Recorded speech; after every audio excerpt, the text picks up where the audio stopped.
ಈಗ ಸ್ವಲ್ಪ ಹೊತ್ತಿನ ಹಿಂದೆ ಧರ್ಮಸ್ಥಳ ನೇತ್ರಾವತಿ ಹತ್ತಿರ ಬಂಗ್ಲೆಗುಡ್ಡೆ ಸಮೀಪ ಎಲ್ಲಿ ಅನೇಕ ಶವಗಳು, ಕಳೆಬರಗಳು, ಅತ್ಯಾಚಾರ, ಕೊಲೆ ಮಾಡಿದ ಪ್ರಕರಣಕ್ಕೆ ಸಂಬಂಧಂತಹ ಅಸ್ಥಿಪಂಜರಗಳು ಸಿಕ್ಕಿದೆ.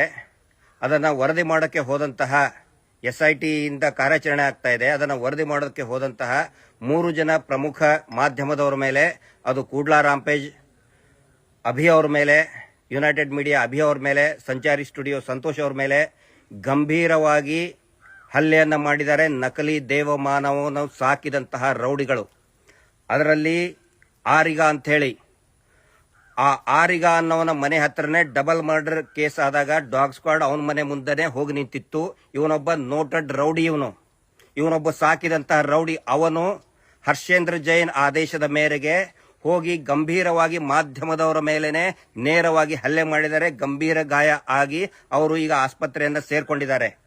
ಕಳೆದ 15 ದಿನಗಳಿಂದ ಹೇಳ್ತಾ ಇದ್ದಾರೆ, ಜನಗಳು ಹೇಳ್ತಾ ಇದ್ದಾರೆ, ನಾವು ಹೇಳ್ತಾ ಇದ್ದೀವಿ ಪೊಲೀಸ್ ಸ್ಟೇಷನ್ಗೆ ದಯವಿಟ್ಟು ಅಂತೇಳಿ ಪೊಲೀಸ್ ಬಂದೋಬಸ್ತ್ ಮಾಡಿ ಅಂತ ಹೇಳಿದ್ರೆ ತಮಾಷೆ ನೋಡ್ಕೊಂಡು ಇಟ್ಕೊಂಡಿದ್ದಾರೆ ಧರ್ಮಸ್ಥಳ ಬೆಳ್ತಂಗಡಿ ಪೊಲೀಸರು. ಏನಂತ ಹೇಳ್ಬೇಕಿದಕ್ಕೆ? ಆ 3rd class loafer Rakesh Shetty ನಡು ರಸ್ತೆಯಲ್ಲಿ ನಿಂತ್ಕೊಂಡು ಬಂದು ಬೈತಾನೆ. ಅವನು ಬರ್ತಾನೆ ಅಂತ ಹೇಳಿದ್ರೆ ಒಂದು 50-100 ಜನ ಆ ಸಾಕಿದಂತ ರೌಡಿಗಳನ್ನ ಕರೆಸ್ತಾರೆ. ಪೊಲೀಸರು ಏನು ಮಾತಾಡಲ್ಲ. ದಕ್ಷಿಣ ಕನ್ನಡ ಜಿಲ್ಲಾ ಪೊಲೀಸ್ ವರಿಷ್ಠರು ಯಾರು ಅರುಣ್ ಕುಮಾರ್ ಸಾಹೇಬ್ರು ನಾನು ಕೇಳ್ತಾ ಇದ್ದೀನಿ. ಮೂಳೆಗಳನ್ನ ಹೊರಗಡೆ ತಂದ ತಕ್ಷಣ ಅವನು ಭೀಮಾ ಅನ್ನೋನು ಓಡಿ ಹೋಗ್ತಾನೆ, ಇಂಟೆಲಿಜೆನ್ಸ್ ರಿಪೋರ್ಟ್ ಇದೆ ಅಂತ ಹೇಳಿದ್ರಲ್ಲ, ಎಲ್ಲಿ ಓಡಿ ಹೋದ? ಇದ್ರದ್ದು ಇಂಟೆಲಿಜೆನ್ಸ್ ರಿಪೋರ್ಟ್ ಬರಲಿಲ್ವಾ ನಿಮಗೆ? ಓಪನ್ ಆಗಿ ನಾವು ಹೇಳ್ತಾ ಇದೀವಿ, ನೋಡಿ ಅಲ್ಲಿ ಗಲಾಟೆ ಆಗುತ್ತೆ, ಪೊಲೀಸರು ನೇಮಿಸ್ರಿ ಅಂತ ಹೇಳಿದ್ರೆ ಈಗ PSI ಹೇಳ್ತಾರೆ ಹೋಗಿ ಒಂದು ಪೊಲೀಸ್ ಸ್ಟೇಷನ್ ಕಂಪ್ಲೇಂಟ್ ಕೊಟ್ಬಿಡಿ ಅಂತ. ಪೊಲೀಸರು ಏನ್ ಮಾಡ್ತಾ ಇದ್ದಾರೆ? ಕತ್ತೆ ಕಾಯ್ತಾ ಇದ್ದಾರಾ? 12 ವರ್ಷದಿಂದ ಹಿಂದೆನೂ ಇದೇ ರೀತಿ ಮಾಡಿ ಪ್ರಕರಣವನ್ನು ಹಾಳು ಮಾಡಿದ್ದೇ ಇದೇ ದಕ್ಷಿಣ ಕನ್ನಡ ಜಿಲ್ಲಾ ಪೊಲೀಸರು. ಈಗ ಮತ್ತದನ್ನೇ ಮಾಡ್ತಾ ಇದ್ದಾರೆ. ಬಹಳ ಸ್ಪಷ್ಟವಾಗಿ ಕಾಣ್ತಾ ಇದೆ. ಇವತ್ತು ಮಧ್ಯಾಹ್ನ ಈ ಹಲ್ಲೆ ಮಾಡೋದಕ್ಕೆ ಪ್ರಮುಖ ಕಾರಣ ಅಂತ ಹೇಳಿದ್ರೆ, ಇವತ್ತು ಮಧ್ಯಾಹ್ನ ಮಾನ್ಯ ಕೋರ್ಟ್ನಲ್ಲಿ ಏನಾಗಿದೆ, ಇವ್ರು ಏನು ಈ ನಕಲಿ ದೇವಮಾನವನ ತಮ್ಮ ಹರ್ಷೇಂದ್ರ ಜೈನ್ ತಂದಿದ್ನಲ್ಲ, ಅವನ ಮೇಲೆ ಏನು ಮಾತಾಡಬಾರದು ಅಂತ ಹೇಳಿ ಆ ಸ್ಟೇ ಸಂಪೂರ್ಣವಾಗಿ ತೆರವುಗೊಳಿಸಿದೆ. ಮಾಧ್ಯಮದವರು ಅಭಿವ್ಯಕ್ತ ಪಡಿಸಬಹುದು ಅಂತ ಹೇಳಿ ನ್ಯಾಯಾಲಯ ಆದೇಶ ಮಾಡಿದೆ. ಆ ಸಿಟ್ಟಿಟ್ಕೊಂಡು ಇವತ್ತು ನೇರವಾಗಿ ಮಾಧ್ಯಮದವ್ರನ್ನೇ ಹಲ್ಲೆ ಮಾಡಿದ್ದಾರೆ. ಇಷ್ಟೇ ಅಲ್ಲ, ಅಲ್ಲಿ ನೆರೆದಂತಹ ಅನೇಕ ಸ್ಟೇಟ್ ಚಾನೆಲ್, ನ್ಯಾಷನಲ್ ಚಾನೆಲ್, ಅಂತಾರಾಷ್ಟ್ರೀಯ ಮಟ್ಟದ ಚಾನೆಲ್ಗಳಿಗೂ ಕೂಡ ಕೆಟ್ಟದಾಗಿ ಬೈದಿದ್ದಾರೆ, ಹೊಲಸಾಗಿ ಬೈದಿದ್ದಾರೆ, ಹೊಡೆದಿದ್ದಾರೆ. ಅತ್ಯಂತ ಸ್ಪಷ್ಟವಾಗಿ ಕಾಣ್ತಾ ಇದೆ ಮಾಧ್ಯಮದವ್ರನ್ನ ಹೆದರಿಸೋ ಕೆಲಸ.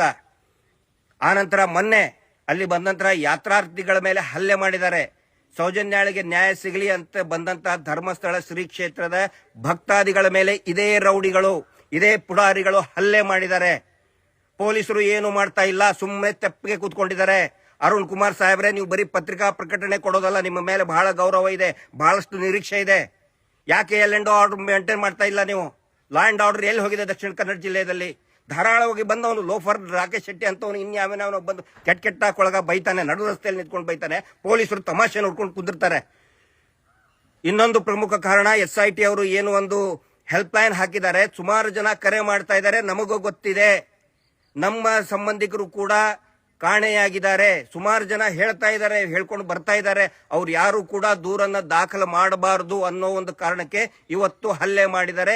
ಇದು ನಕಲಿ ದೇವಮಾನವ ವೀರೇಂದ್ರ ಜೈನ್ ಅವನದೇ ಕೆಲಸ. ಅವರು ಉಳ್ಕೊಳ್ಳೋದಕ್ಕೆ ಇವತ್ತು ರೌಡಿಸಂಗೆ ಶರಣಾಗಿದ್ದಾರೆ, ರೌಡಿಸಂ ಮಾಡ್ತಾ ಇದ್ದಾರೆ. ಇವತ್ತು ಅನೇಕ ಜನ ಬರ್ತಾ ಇದ್ದಾರೆ. ನಮಗೂ ಕೂಡ ನಮ್ದು ಸಂಬಂಧಿಕರು ಕಳ್ಕೊಂಡಿದ್ದಾರೆ, ನಾವು ಕಳ್ಕೊಂಡಿದ್ದೀವಿ, ನಮ್ಮ ಮನೆ ಹುಡುಗಿ ಹೋಗಿದೆ ಅಂತೇಳಿ ಬರೋದಕ್ಕೆ ಅವರು ಸಿದ್ಧರಾಗಿದ್ದರು. ಅಂತ ಹೊತ್ತಿನಲ್ಲಿ ಮಾಧ್ಯಮದವ್ರನ್ನ ಹೆದರಿಸಿ ಒಂದು ಭಯಭೀತಿಯ ವಾತಾವರಣ ಸೃಷ್ಟಿ ಮಾಡೋದಕ್ಕೆ ಪ್ರಯತ್ನ ಮಾಡ್ತಾ ಇದ್ದಾರೆ. ಆ ಹರ್ಷೇಂದ್ರ ಜೈನನ್ನ ಒದ್ದು ಒಳಗಡೆ ಹಾಕಬೇಕು, ಬರೀ ನೋಟಿಸ್ ಕೊಟ್ಟರೆ ಆಗುದಿಲ್ಲ. ಇದೇ ರೀತಿ ಏನಾದರೂ ಮಾಡಿದ್ರೆ ದೊಡ್ಡ ಮಟ್ಟದ ಗಲಭೆ ಆಗುತ್ತೆ. ಅದಕ್ಕೆ ನೇರವಾಗಿ ದಕ್ಷಿಣ ಕನ್ನಡ ಜಿಲ್ಲಾ ಪೊಲೀಸರು, ಧರ್ಮಸ್ಥಳದ ಪೊಲೀಸರು, ಬೆಳ್ತಂಗಡಿಯ ಪೊಲೀಸರು ಆಗಬೇಕು. ನಾಚಿಕೆ ಆಗಬೇಕು, ಪೊಲೀಸರಿಗೆ ನಾಚಿಕೆ ಆಗಬೇಕು. Shame on your part.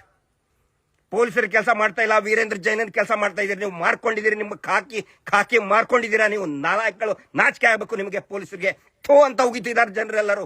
ಭಕ್ತಾದಿಗಳ ಮೇಲೆ ಹಲ್ಲೆ ಮಾಡಿದ್ರು ಕೂಡ ಬಾಯಿ ಮುಚ್ಕೊಂಡು ಕುಂತಿದ್ದಾರೆ ಧರ್ಮಸ್ಥಳ ಪೊಲೀಸರು. ಭಕ್ತರ ಮೇಲೆ ಹಲ್ಲೆ ಮಾಡ್ತಾ ಇದ್ದಾನೆ ಅವನು. ಮೊನ್ನೆ ಹೋಗಿ ತೊಳ್ಳಾಡ್ತಾರೆ, ದೂಡ್ತಾರೆ, ಕೆಟ್ಟದಾಗಿ ಹೊಲಸು ಬೈತಾರೆ, ಸೂಮಗ ಬೋಮಗ ಅಂತ ಬೈತಾರೆ. ಪೊಲೀಸರು ಸುಮ್ಮನೆ ಕುತ್ಕೊಂಡಿದ್ದಾರೆ. ಹೋಗ್ರಿ, ಎಲ್ಲಾದ್ರೂ ವರದಿ ಬಿಚ್ಚ ಚಪ್ಪಲಿ ತೊಳೆಯಕ್ ಹೋಗ್ರಿ ನೀವು ಅಲ್ಲಿ ಪೊಲೀಸರು. ಎಷ್ಟೋ ಸರಿ ಹೇಳ್ಬೇಕು ನಿಮಗೆ, ಧರ್ಮಸ್ಥಳ ಪೊಲೀಸರಿಗೆ, ಬೆಳ್ತಂಗಡಿ ಪೊಲೀಸರಿಗೆ, ಅರುಣ್ ಕುಮಾರ್ ಸಾಹೇಬ್ರೆ, ನೀವು ಬರೀ ನೋಟಿಸ್ ಕೊಡೋದು, ಪತ್ರಿಕಾ ಪ್ರಕಟಣೆ ಕೊಟ್ಟರೆ ಸಾಕಾಗುದಿಲ್ಲ. ಎಲ್ಲರನ್ನು ಕೂಡ ಹೆಡೆ ಮುರೆ ಕೊಟ್ಟು ಒದ್ದು ಒಳಗಡೆ ಹಾಕಿದ್ರೆ ಸರಿ. ಇಲ್ಲ ಅಂತಂದ್ರೆ ನೋಡಿ, ಭಕ್ತರ ಸಂಖ್ಯೆ, ಹೋರಾಟಗಾರರ ಸಂಖ್ಯೆ, ಜನಸಾಮಾನ್ಯರ ಸಂಖ್ಯೆ, ಕೋಟ್ಯಾಂತರ ಜನ ಬರ್ತಾರೆ. ಈಗ ಕೋಟ್ಯಾಂತರ ಜನ ಬರ್ತಾರೆ. ನೀವೇ ಕಾರಣ, ಪೊಲೀಸರೇ ಕಾರಣ. ಏನಾದ್ರೂ ಆಗ್ಬೇಕು, ಹೆಚ್ಚು ಕಡಿಮೆ ಜೀವಕ್ಕೆ ಅಪಾಯ ಆಗ್ಬೇಕು, ನೀವೇ ಪೊಲೀಸರ ಕಾರಣ. ಹರ್ಷೇಂದ್ರನ್ ಒದ್ದು ಕರ್ಕೊಂಡು ನಾವೇ ಒದ್ದು ಹೊರಗೆ ಹಾಕ್ತೀವನ್ನ ಲೋಫರ್ ನನ್ನ ಮಕ್ಕಳು